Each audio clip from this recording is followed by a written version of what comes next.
بلوچستان کے نامور شاعر و ادیب عطا شاد کی برسی کی مناسبت سے بلوچستان اکیڈمی تربت کے زیر اہتمام 3 روزہ عطا شاد ادبی میلہ اختتام پذیر ہوا۔ فیسٹیول میں بلوچستان کے سابق وزیر اعلیٰ ڈاکٹر عبدالمالک بلوچ، مشیر برائے پی ایچ ای لالا راشد دشتی، ڈاکٹر شاہ محمد مری، ڈاکٹر بدل خان بلوچ، اللہ بخش بزدار، سعید مزاری، عطا شاد کے صاحبزادے حمل شاد، doctor Ghafoor Shad, A R دات، deputy commissioner Kech major retired Bashir Ahmed Barech اور دیگر افسران موجود تھے۔ فیسٹیول کے آخری روز میں تعلیم کے موضوع پر ایک ڈسکشن ہوئی، جس میں برکت اسماعیل، عتیق الرحمان اور عابد حسین پینل کے حصے تھے۔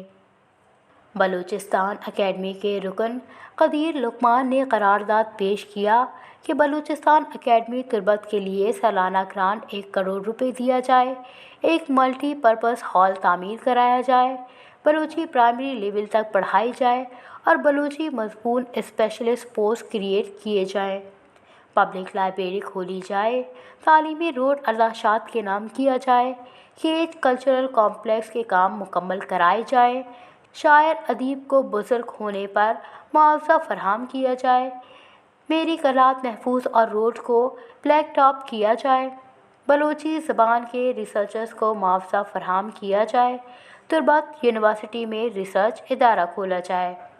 صوبائی مشیر پی ایچ ای لالا راشد دشتی نے خطاب کرتے ہوئے کہا کہ ادب کے فروغ کے لیے ہر ممکن کوشش کروں گا۔ D C Kech major retired Bashir Ahmed Barech نے اپنے خطاب میں کیج کی سرزمین پر آنے والے تمام مہمان، دانشور، ادیب اور شاعر کا شکریہ ادا کیا۔ ان کا کہنا تھا کہ اس پروگرام سے یہاں کے خراب ماحول سے باہر نکلے ہیں، یہاں کے نوجوانوں کا جذبہ قابل ستائش ہے۔